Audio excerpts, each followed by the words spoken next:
Hello, everyone. Welcome to today's webinar called Activating and Advancing Your DEI Strategy. I'm Stephanie Austri. I'm the marketing manager here at HR Strategies Consulting, and I certainly appreciate you taking the time out today to join us on what is sure to be an engaging, enlightening, and thought-provoking session. So first, I'd like to take care of a couple of quick housekeeping items. If you have any questions during the course of the webinar, please do add them to the chat and we'll try to address them as they come up. We'll also plan to leave some time for questions at the end, so don't worry about scrambling to get your questions in on a specific slide. And we will be sharing a recording of the session as well as the slides in the next coming days. So again, no need to take copious notes. We will be sharing those materials with you. So let's get started. In today's session, as I mentioned, we're talking about activating and advancing your diversity, equity, and inclusion strategy.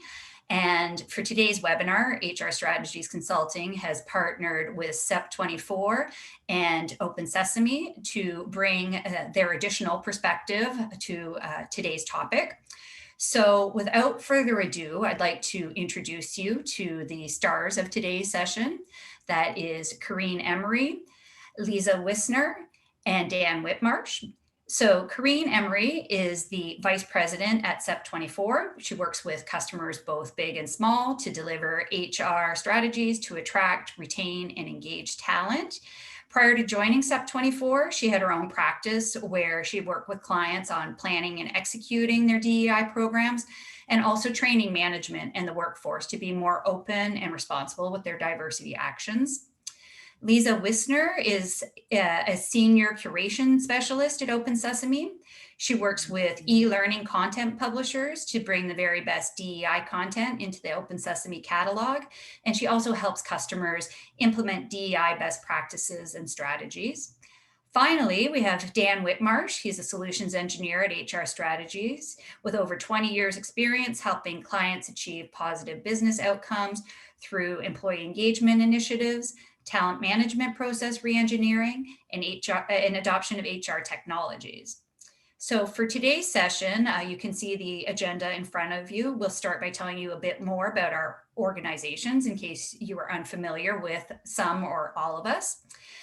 We'll then get into why DEI is important, assessing where you are today, the key roles to facilitate adoption, and also understanding the role of data and technology throughout. We'll also talk about measuring progress and advancing your strategies. And finally, we'll wrap up with some next steps and, of course, time for questions at the end. So just a little bit more about HR strategies. So for over 20 years, we've been reimagining HR to get the most from an organization's HR investments. We believe that employees are the foundation of an organization. So we focus on the employee experience and improving their work life. And we do that by collectively engaging our two lines of business, which are our human capital management practice, as well as our IT practice, to deliver holistic solutions that help clients achieve their business goals. So with that, Lisa, do you want to tell us a little bit more about OpenSesame?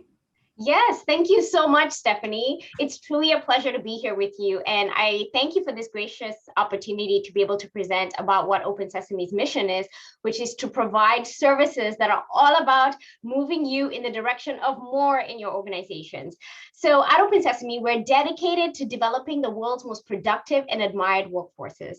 We work to make learning accessible, easy to implement, and rewarding for everyone.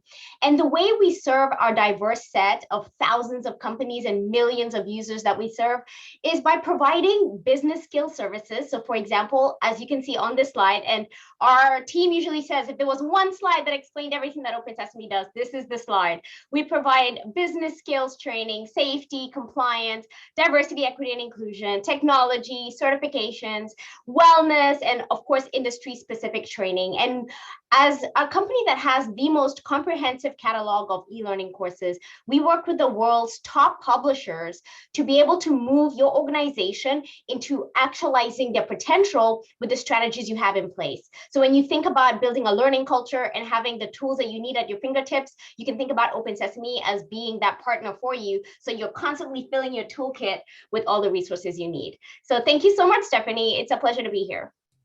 That's great. Thank you, Lisa. And just one more quick housekeeping item.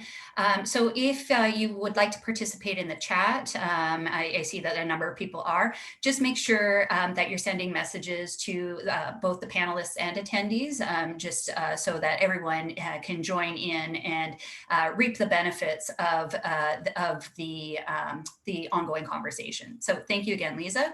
You're welcome. And Corinne. Hey, hello everyone. I'm super happy to be here today. Yes, so hi Lisa. I want to talk about Venkat for a few seconds. So we are an employer branding agency, but I would say that we are an agency about experiences. You know, when you think about diversity, you think about the people within your company, you think about your customers, you think about how you interact with the world around you. And at Venkat or Step 24, what we do is that we create engaging candidate experiences. So, you know, when you try to attract people, you just don't plaster a picture of people of color on your website. That doesn't mean anything. You're actually welcoming people the right way.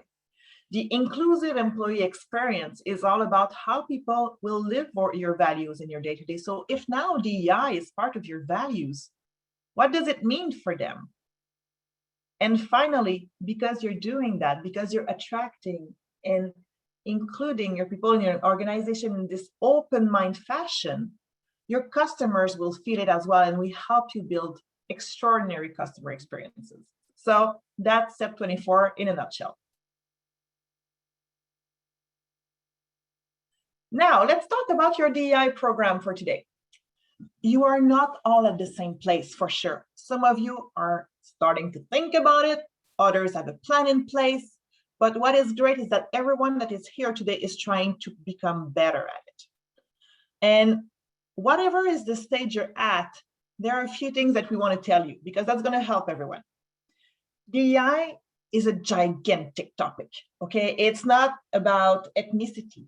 It's about everything. It's about ageism and beauty bias and gender. And there's so many things. You cannot decide to just tackle diversity, okay? You need to establish goals. What are you trying to do? Build steps. So you need to prep, and educate yourself. And again, this is where OpenSesame will be fantastic for you. You need to audit your organization. You know, there are priorities that are there. They are, you know, bing, bing, bing. You need to look at these. Maybe you have a project in mind, but how maybe your candidates are feeling when they see your job descriptions is where you should be investing your energy first. I don't know, or maybe it is when you onboard people that they don't feel that they have the right accommodations. You need to audit yourself to understand where to focus your energy. You set clear goals and you set KPIs. And this is where Dan kicks in with all the technology to make sure that you can actually calibrate and measure your diversity efforts. So today we're going to be talking about 5 steps that are so important for you to succeed. And how we're going to do this is we're going to speak one after the other. So we're going to talk about leadership buy-in, management training, employee DEI awareness, aligning with the employer brand, and the measure of success. And then if you click, so we see, yeah, exactly. So I'm going to talk about the planning part. How do we get organized for each of these steps? Then Lisa is going to talk about the delivery aspect, and then we'll talk about sustaining. So our first point, Okay, so we have our first poll of today. I'm just launching it, so hopefully you see it in front of you now. But go ahead and submit your answers for why are DEI initiatives important to your organization. With this one, it's a multi-choice, meaning that there may be more than one answer that's applicable for your organization. So you can go ahead and select more than one option here. Wow, I see answers coming in at light speed. That makes me so happy. So while I let you fill this in, I'm going to jump in right away to the commitment. Leadership buy-in. So your senior leadership, okay? This is where to start. If you want to do something wrong, omit your senior leadership buy-in. You need to make sure that they understand what you're trying to do, okay? Organize a meeting, get your things ready, and make sure that you sell this program to them because you need their commitment. Their commitment means that they're going to be promoting your effort. They're going to finance it. They're going to endorse the vision and remove the disruption, because there's always disruption in your programs. For sure, it's a beautiful one with great vision and all the right reasons to do it, but you always have disruptors. And this is where senior leadership is critical. So in the meeting you're going to organize, you need to make sure you're talking to business people, that you explain what they will get out of this initiative. Okay, so if I look at the poll right now, I see that activate diversity, lead inclusively are leading the chart, and it's a priority set by the business. So see, they are very close, almost the same. It means that it's already a concern of your organization. So you need to say, okay, good, it's part of our business objectives. This is what you'll get if we put this and this program in place. You cannot just say diversity. It can be, we did our audit. We know that we need to improve women in leadership percentage. And this is what you'll get out of it. You'll get notoriety, you'll get better inclusion, you'll get better engagement. You will have stats to support the positive return. Super important. Then you give them content to browse, meaning you educate them because they don't know everything about it. It needs to be relevant to their level. Again, this is where Lisa comes in. And you will give yourself accountability. What will you report on and when? So this way, they know that this is not just fluff. You're doing the right thing for society. There's going to be a business return, and this is how it's going to be measured and when. Lisa, up to you. Yes, thank you so much. And so just like Karine said, I'm going to be sharing with you insight into how what Karine said can be actualized in your organization. So we're going to talk about how to actually deliver leadership buy-in. Of course, everything has to do with education, but I want to point something out that Karine said, which was like, our workforce is changing. So I just, from just in the chat, I want to hear, how many of y'all agree that the future of work is intersectional, right? So I know that research tells us that our new workforce has more diverse, more women, more people of color. We have actually 2 times more people that recognize themselves as LGBTQIA+. So if you agree, put a yes in the chat so we know that you're here and you're paying attention. But what I wanted to share on this slide was when you're actualizing your potential as it comes to DE&I, it's all about sustainability. How do you sustain? You need resources. Lovely waterfall of yeses. Thank you so much. Thank you, Karine. Love you too. Lots of love. You have to deliver a holistic approach to DE&I. And when I say holistic approach, I want you to go to wellness. And I want you to think about your body. And if you're physical, mental, emotional, spiritual, if one of those is out of whack, your entire human body actually goes out of whack. Like you actually will not be working as a whole. And it's the same with your organization. Having that leadership buy-in will actually be the anchor that makes sure that you're moving your organization and making sure that the D&I work is going to be able to sustain.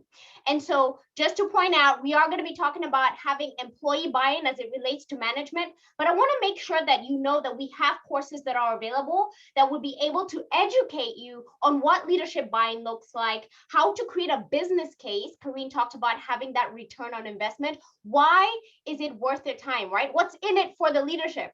And so we have courses to be able to provide that information. And then also for your leadership team to actually go deeper and define why they want to do diversity and equity and inclusion. I know we have 3% of our team right now who's on here right now who said that they're not working on D&I. It's not important. So how do we get it to be important? And that's all about identifying the D&I implications in regards to the performance of your organization. And that tags right into what Dan's going to talk about. He's going to talk about how to leverage data and how to leverage technology to make it all work.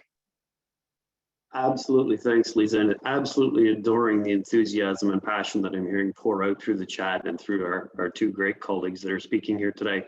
Really, I've got the boring part of this equation. I'm going to follow up with how you actually monitor and do this, because we all know that what you don't measure never gets changed. So if you want to make this effective, it has to be recorded, documented, and delivered in a meaningful way so that we can track its progress. So we're looking for ROI, as Karine and Lisa had pointed out. What should we expect to see change, and how are we going to track this? And that leads to the KPIs.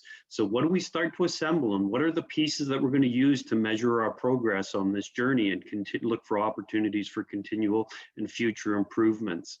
The other thing is that we need to make sure this touches all parts of talent management.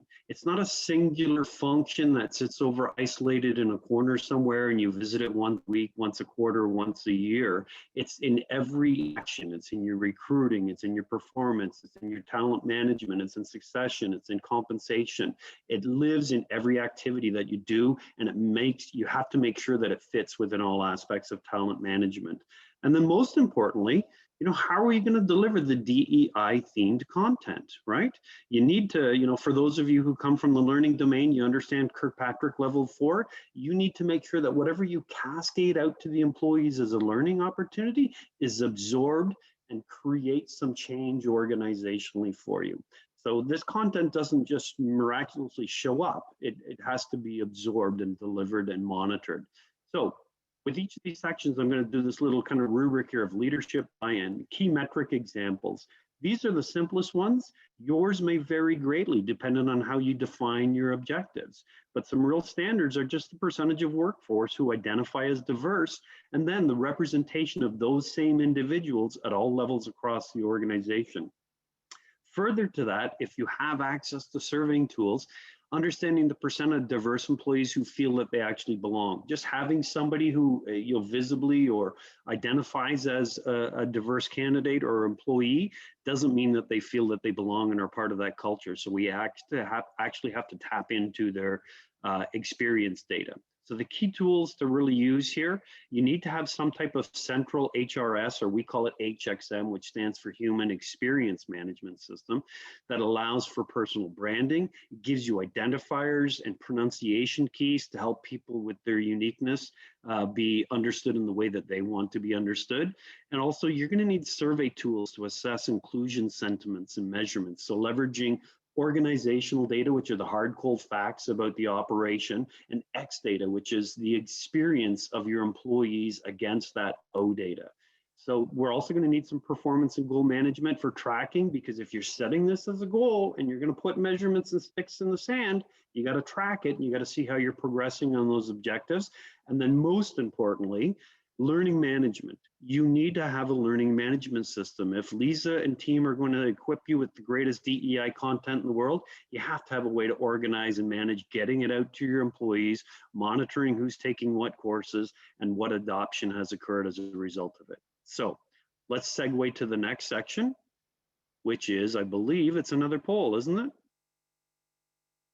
It is another poll. Thanks, Dan. I'm still getting my my trigger fingers up to speed here, so I apologize for the delays here. So as you can see now, I'm just launching the next poll, which is, where are you on your diversity strategy or journey? So if you can, again, submit where you think your organization is, that would be great. And so back to Karine. Thank you, Stephanie. So now that we have commitment from senior leadership, we need to talk about our managers, the ones that are in day-to-day contact with resources. What you want from them is engagement. Why? Because they are your day-to-day ambassadors. They're the ones that will be encouraging behaviors or making sure that some behaviors do not happen. So they are the guardians of DEI, if you want. You know, you want to make sure that They understand exactly what you're trying to achieve and that they don't feel it as a weight either. You know, DEI has to become as normal as breathing. So it's about making sure that you involve them from the get-go. So you organize a meeting just like you did with the senior managers. You explain the program and you train them continually. It's not about just giving them the basis. It's about how do you manage a team? How do you resolve conflicts? How are you gonna make sure that you hire from a diversity perspective? What is inclusion in a team? What are behaviors that you should be changing? It's all of that. So, and you listen to their concerns because for sure they're gonna be like, oh, but this, how is this gonna work? I see disruption there, what can I do? Take notes, adapt, okay? You need to make sure that you're listening to them because if you don't listen to their concerns, they won't be able to help you on the ground. So once you've done that, once you understand what they need, you need to let them know, what you expect from them and make them part of their day-to-day. So explain what you want from employee selection and onboarding perspective. In our company, what we want is that all resumes will be looked at without looking at the name, for example. What we want is that when you do an interview, there's a group interview. When we are onboarding people, we want to make sure there's a list of requirements that everybody's allowed to fill so we know if we need to accommodate things. You know, it's about setting standards. Employee meetings, you want them to be handled in a way that time zones are respected and things like that, and performance reviews should be inclusive and 360, and succession planning needs to be thinking more than from an ageism perspective, but about what people want to do and change. It's all of that. So train your managers so they know what's expected from them and how they can succeed with you. You know, it's a shift. We've been used to see things for such a long time. Our references are often the general pop culture. It's what you've seen in movies. It's how you've been raised by your parents. So all of that about opening up and seeing the world with a new lens requires that you understand better. And you need to give them the frame. You need to give them a specific path about the employee journey and about the candidate journey. So this way they can help you. So now, how are they going to do that, Lisa? So, and just if I can just jump in for a second, do you want to maybe just, it looks like people are sort of all over the place in terms of where they are on their diversity strategy or journey. I see that some people are, they haven't started. It's really, it's all over the place, except very few seem to be in a position where they are executing and evolving their plan. So that's interesting to see. Yes, and Stephanie, I was actually just gonna chat out a link, which we are gonna be presenting later to you, but this question in the poll was critical, right? Where are you at on your diversity strategy journey, right? And so we are gonna be sharing with you at the end of this presentation, we're gonna be sharing with you a link where you can actually take a survey and find out exactly where you are at in your progress index in terms of diversity, equity, and inclusion. But as we talk about management training, I really like what Karine was saying. And I love the chat. So I need y'all to be in the chat, chatting with me. So I love how she said DE&I needs to be as normal as breathing, right? And when I think about our managers, I think about our leaders creating systems that our managers manage. And so this quote right here, systems run the business and people run the systems. We're talking about the people being your managers. And with multiple generations working together and, you know, in this world, connectivity virtually and having talent across the globe is the new normal, right? So we have to make sure that we are not only embracing diversity, but also embracing the different experiences in the workplace, different perspectives in the workplace.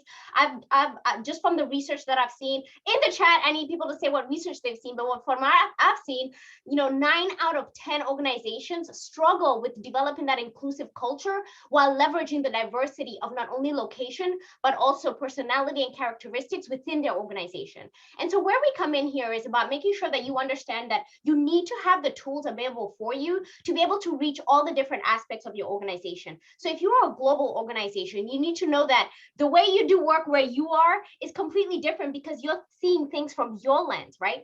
And one thing I always want to point out here is that when you're trying to build an inclusive culture, the job of your managers is to build great employees, right? Who will hopefully one day become managers, who become leaders, right? But it's about building psychological safety. And in fact, Google spent 2 years trying to figure out how can they optimize their teams. And they landed on the fact that providing psychological safety was the most important thing. And basically, psychological safety is all about the conditions in which you reward vulnerability. You literally reward people being the best version of themselves. You reward them for feeling included, feeling safe to learn, feeling safe to contribute, and feeling safe to challenge the status quo. And we have lots and lots of resources for you where you can actually unpack what psychological safety is all about and optimize your teams to learn more about how can they be strong managers and capitalize on creating more inclusive environments by using psychological safety as a map. And so, Dan, how do we measure this?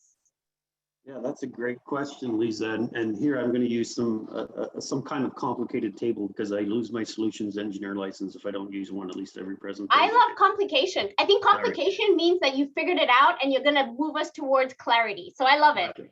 So we're going to start with the C-level business strategy that we talked about in phase 1 with Lisa and Karine. And then we're going to segue this into what are the departmental objectives that stem from that C-level business strategy. And then this becomes next, what are the manager-driven initiatives that we need to do? So this is what I call the affect of, the strategy coming down the road and hitting where employees and managers meet. So Stephanie, next slide, please. This is where we now see the interaction between manager and employee, and that's performance management. Hey, we've been asking you to do this in this way, and we're going to measure you on these outcomes. And that contributes to departmental outcomes, which then again contributes to the strategy and executive. So inside on the left, we have what's called planning and preparation, or affect. On the right, we have delivering the experience and measuring, which are the effects of the training. And if you think about this, right at that crux where the manager-driven initiatives and the manager-employee performance management come together, that's the critical juncture. This is the people-to-people interaction that, you talked about in, what was the quote, Lisa? Systems, people, the systems drive. Yes. Systems run the business and people run the systems. Yeah, this is where the people run the system. So this is the critical factor that we need to be cognizant of. This is where this all transpires. So a couple key things to remember here. Managers are really essential to support these because one, they need to live and breathe this. Can't be a simple case of the top telling the middle what they want the bottom to do differently. They have to actually value this and do it themselves and be held accountable. So, managers need to be held accountable for their own biases and their own development. It's not just the bottom line that does this. It needs to be continuous right through the organization. So next slide, we've got a couple key metric examples playing off of what we did when we talked about the C-level. Now we're actually going to start to look at percentage of teams who identify as diverse, or percentage of employees who feel they belong inside of a team. We're going to look at measurements of how often employees, managers meet and what's discussed. So setting up that performance management cycle is great. If it happens on the 364th day of the year, that's not helpful. What needs to happen, or we need to see and we need to report to HR how often a manager and employee meet and what the topics of conversation are. And there should be a DEI element to that conversation. We also need to look at promotability ratios of diverse team members and then compensation ratios for those team members. So again, key tools to consider here, you need Lisa's quality DEI training content. That's an essential part of this. That starts the ball rolling.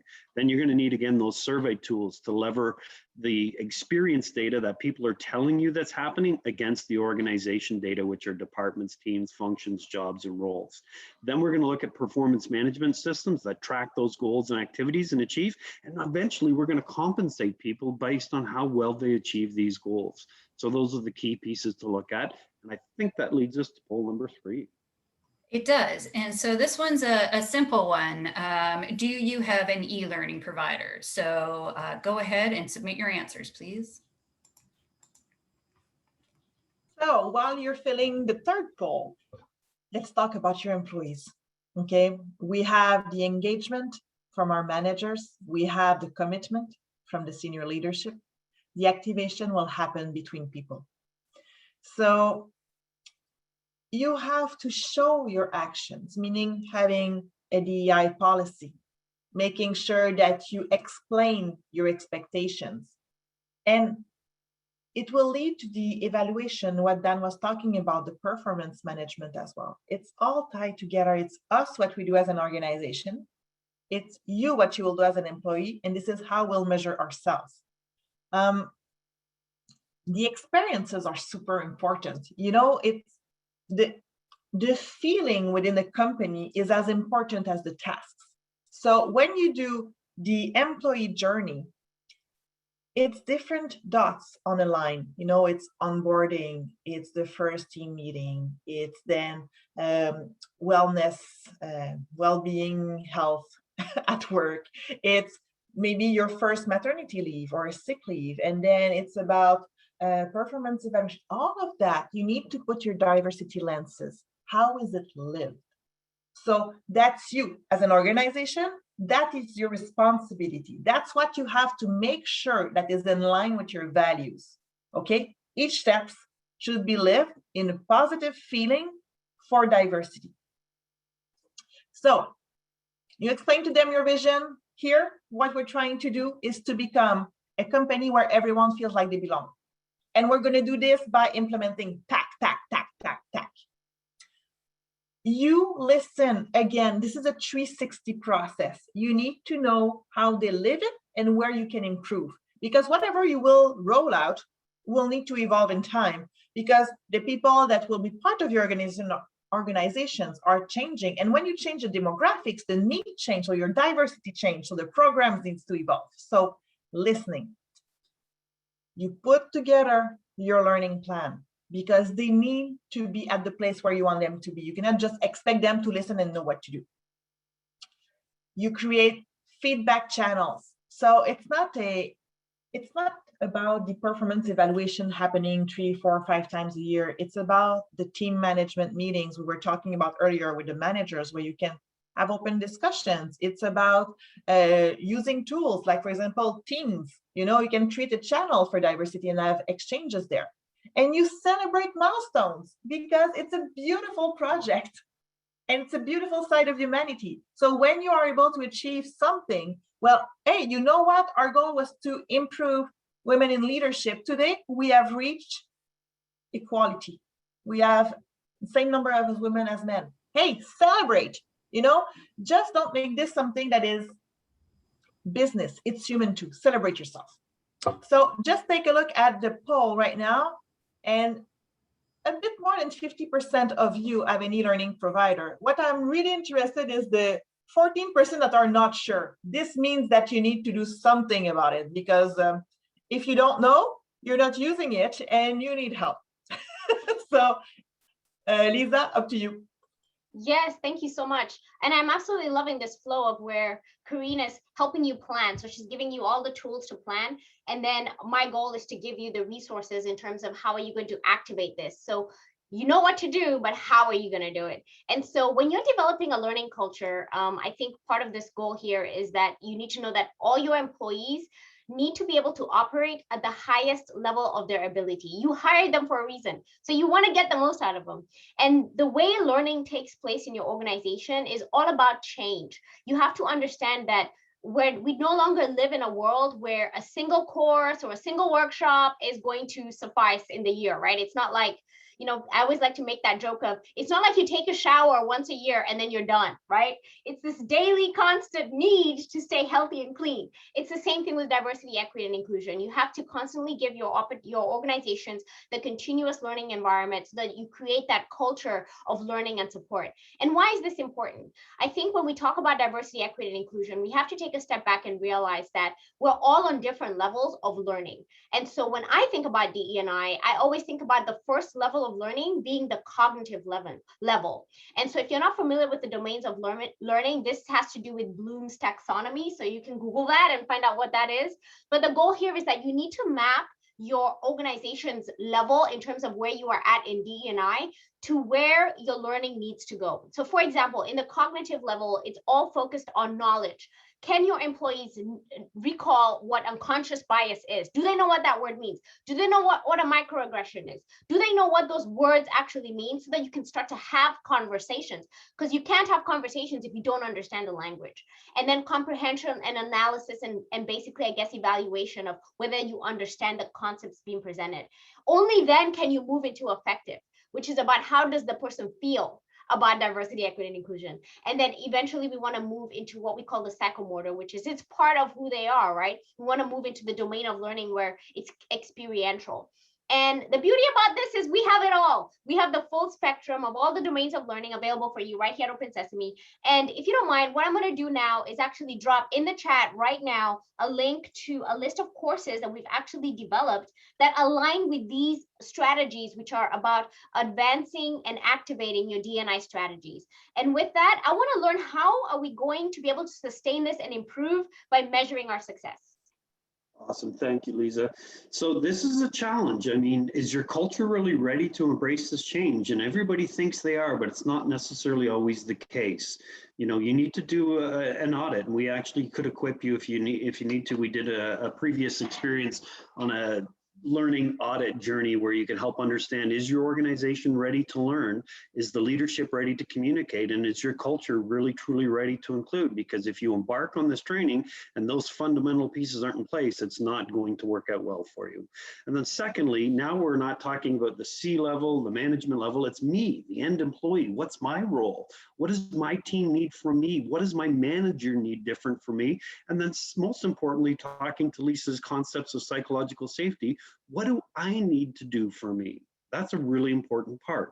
Do my targeted career paths present me with the views or gaps in my current skills and competencies so that I can figure out, if I want to stay in this organization and grow, where do I need to change myself?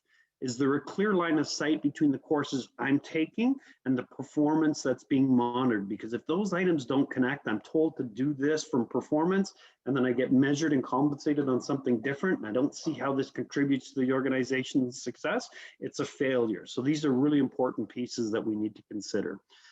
If we look at the key examples, we have some great tools in most of the HRXM series is goal alignment plans. It's such a simple concept, but it's such a powerful tool. We can make sure that the learning content consumption is being monitored. You know, if not 100%, what's the reasonable measurement? Are we going to say 95, 90%? Merely setting 40% of our population to consume content is not a measure of success. Goal tracking and alignment from the performance management system. So are we all contributing in some way to making sure that we're taking on our portions of whatever the DEI responsibility is? The key tools here, again, I sound like a broken record talking about the survey tools, but it's really how you take the helpful, a heartfelt pulse of the organization. You know, what does the organization data say about the experience data? And then having truly defined competencies, and this is where many organizations also fall down, that, you know, have help embrace the DEI initiative, and then telling us what are the observable behaviors, so that we're not looking at just a random, did he do it? Yes or no? It needs to look like this. And we have a model of what it is that describes and help us evaluate whether they did it really well, just okay, sort of, or not at all, okay? That leads us to the next poll, number 4.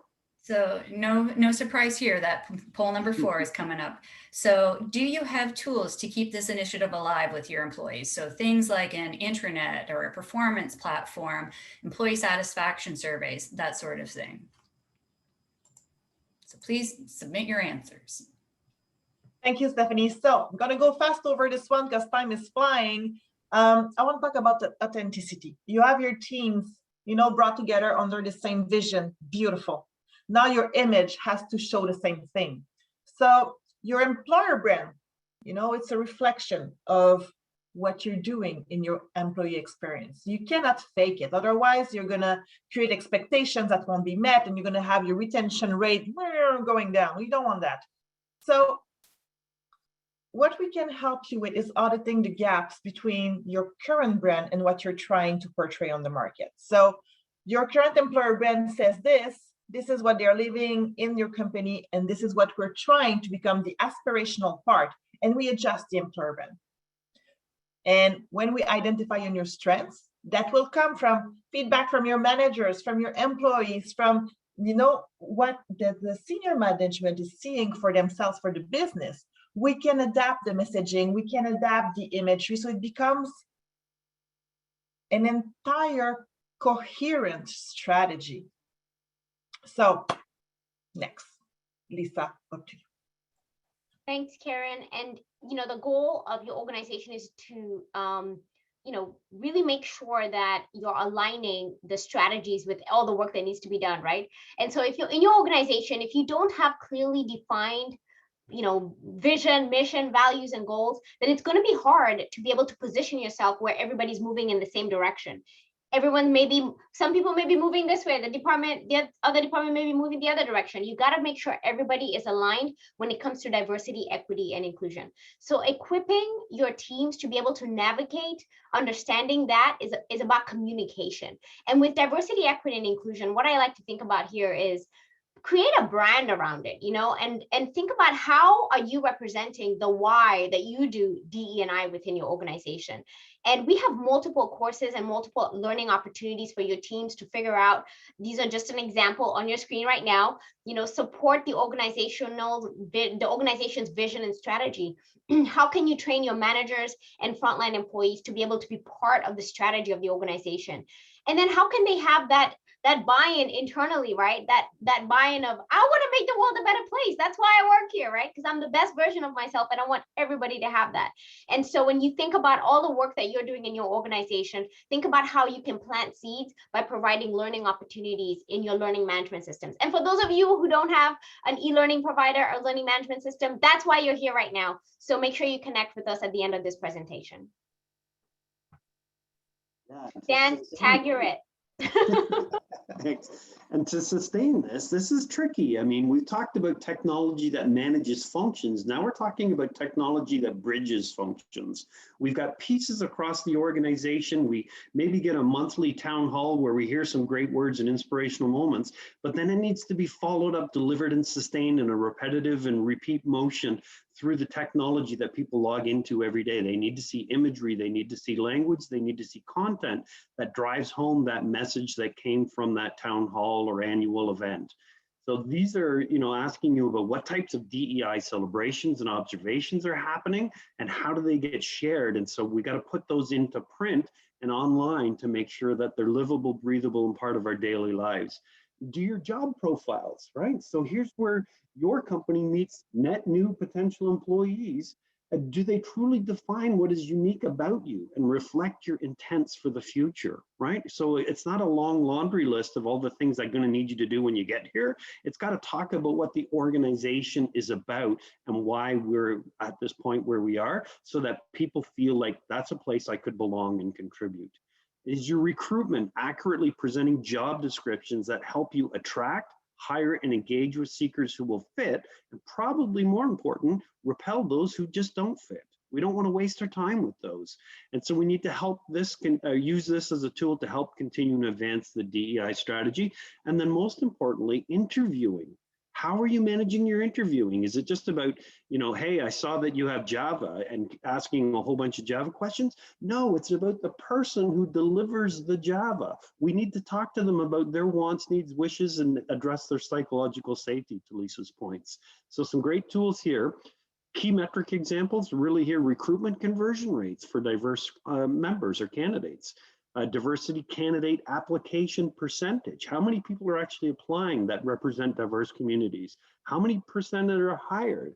What about internal promotions? Is this happening at the same or similar or better ratios? Again, we got that O data and X data creeping in, and that's going to be a common theme. And then we've got a defined recruitment process, job descriptions, and brand presentation, because people don't join a job description, they join an organization. So it's got to be more than the words in the job description. It has to be about, accurately representing what you're about. And I tell you, Karine is an expert at that if you ever need consultation. And finally, inside of the application, we're leveraging more and more artificial intelligence in the recruitment process to help reduce biases that can occur. So we're trying to, stem the occurrence of people seeing names, identities, or personas and going, yeah, I'm not interested in that type of person, and really just focusing in on having an AI tool pull out the best of the best. And that is now poll number 5.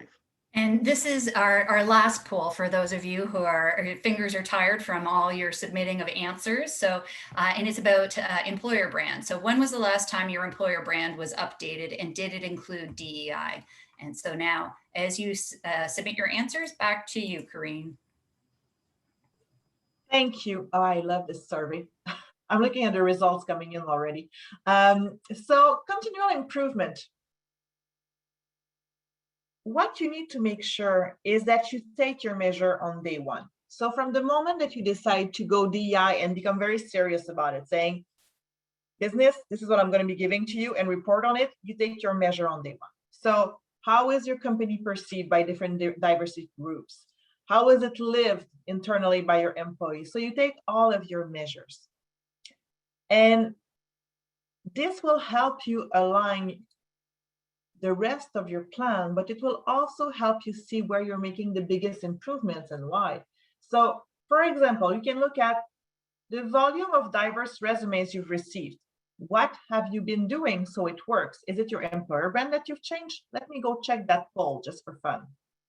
I'm going to end the polling. So, see, I'm going to share results with you. 36% have updated it within the last 2 years, but not including DEI. And you know what? It's normal. It became a buzzword maybe 12, 18 months ago. It became like top of mind everywhere. And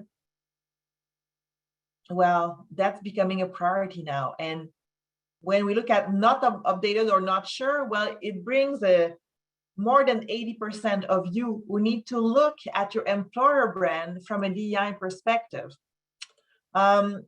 If I go back to the question, so how have we received more diverse resume? For sure, your employer brand will have direct impact on this.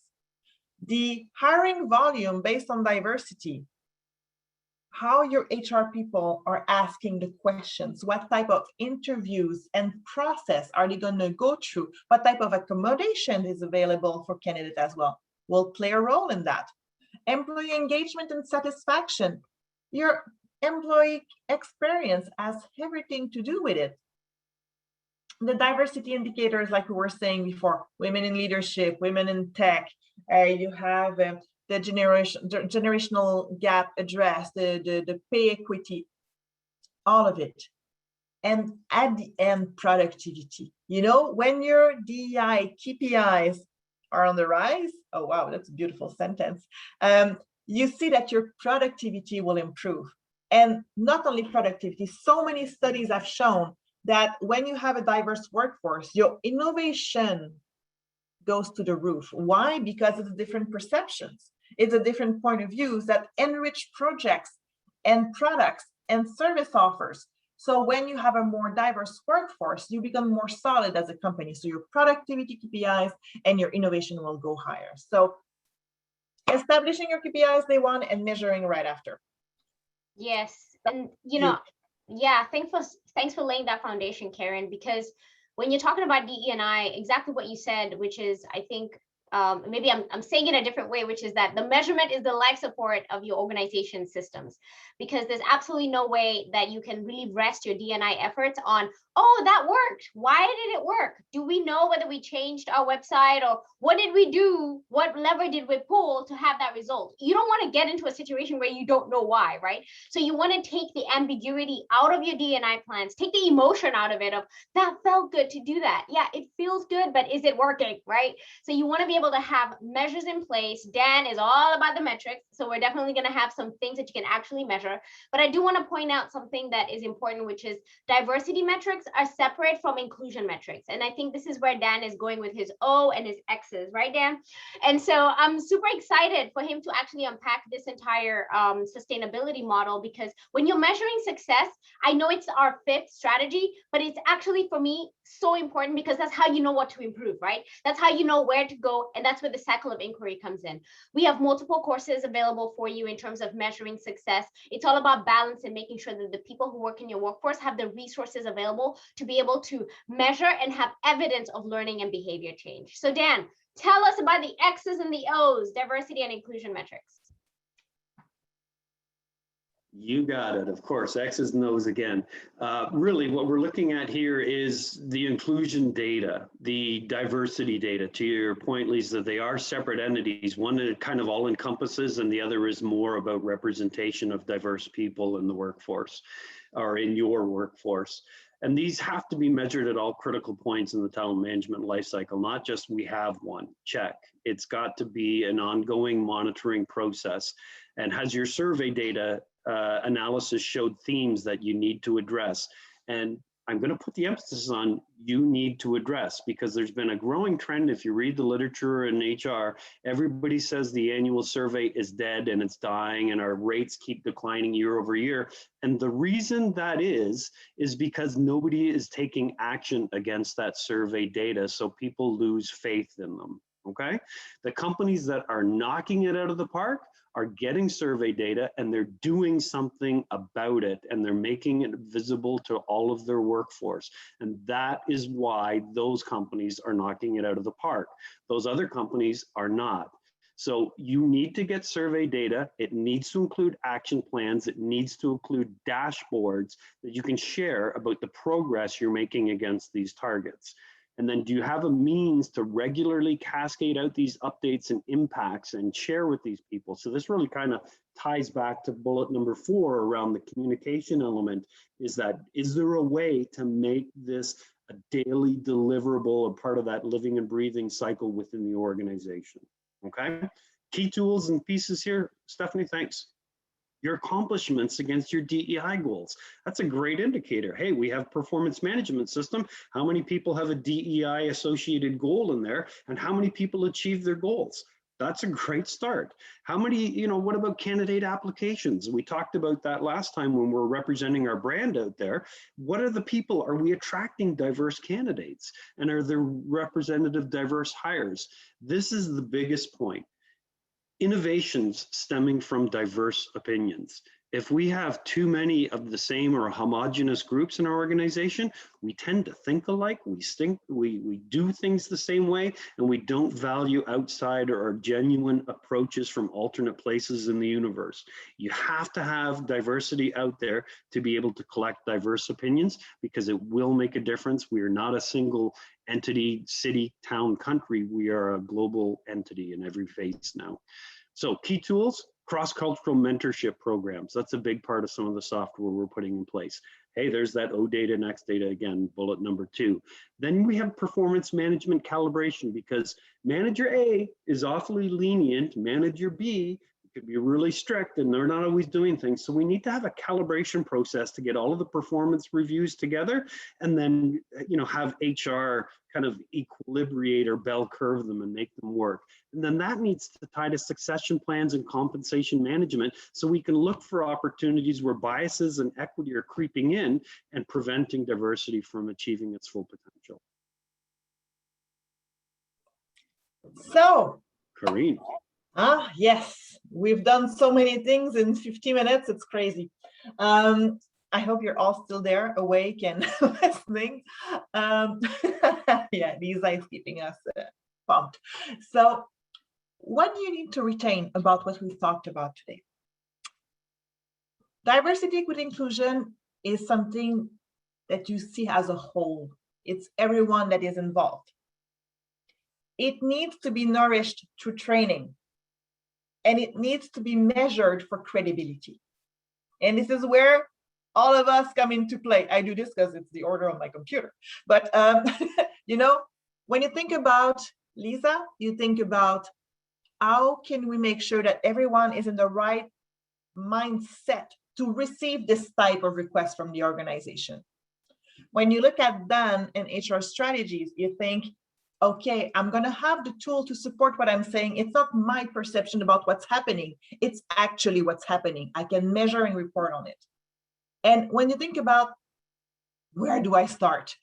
Because you can be anywhere in the process. You can have started and be stuck or want to do something and don't know if it's too big. This is where Step 24 can help you with all the planning and making sure that you have mapped everything that you need to know about your current candidate experience, employee experience, and client experience. So that's the beauty of the three of us together. And that's how your DEI strategies will get activated. Thank you. And so, Lisa, I think you wanted to share a little bit of information here as well. I did. Stephanie, thank you so much for the opportunity. And I'm actually just going to drop a link in the chat right now because we want you to give yourself a chance to understand where you're at. And that's how you know where you're going to go. So it's important to know if you're going on any journey. So if you want to move your organization into having more activation and advancing your D&I initiatives, knowing your D&I progress is important. This link will actually be a great survey for you to take. After completing this survey, it takes about 3 to 5 minutes to complete. You'll be able to find out where your organization is in regards to 4 levels of the DE&I index. You can also scan the QR code on your screen. So use the link or scan the code and you'll be able to find out more about the survey. But on the next slide, I want to share with you the resources that will be available to you after you fill out this survey. And so when you fill out this survey, you're going to have access to, we know that every organization is different, right? So we don't anticipate that you're going to fill out the survey and we have a blueprint for you that's exactly what you need. No, that's why you need Kareen and that's why you need Dan to refine your plan. But the goal here is to be able to provide you with authentic and practical solutions that you can use in your toolkit and also conversations. So aside from having webinars that we've recorded regarding DE&I, we also have white papers that you can download regarding research, top research that in regards to DE&I and industry-based research. And in addition to that, we want to make sure that you have access to maybe methodologies and maybe tools about maybe possibly starting, maybe if you want to start a D&I book club, how do you do that? We have resources for you on how to do that. And so with that, I just want to thank everybody for their time today. And if you fill out the survey and you have any questions or concerns, please make sure that you reach out to OpenSesame to help you every step of the way. That's great. Thank you so much. And so now, if anybody has any further questions, again, please feel free to add them to the chat and I'll just talk about sort of the next steps. So we will be sharing both this deck and the recording and the link to the DEI Progress Index that Lisa just went through. So don't worry, we will get those materials to you to get you on your way. If you'd like to learn more about how we can help you get you on the road to achieving your DEI goals, my contact information is here. You can reach out to me and I'll be sure to put you in touch with the right party who can help with your specific needs. And don't forget to register for our next virtual event. You can do that on our website. And we will be talking about succession planning in July. I can't believe we're already into planning for July, but that's where our next event is in July. And so let me just see, I don't see any other questions, but I'd like to thank Lisa, Kareen, and Dan. That was very enlightening and engaging. And so I really appreciate you taking us through all this information today. I also want to thank everyone who attended for giving up an hour of your time to spend with us. I hope you found it to be valuable, and we look forward to seeing you at the next event. Let me just make sure. Yeah, I think that we're all good on questions. So thanks everyone and enjoy the rest of your day. Thank you. Thank you for organizing, Bye. Stephanie.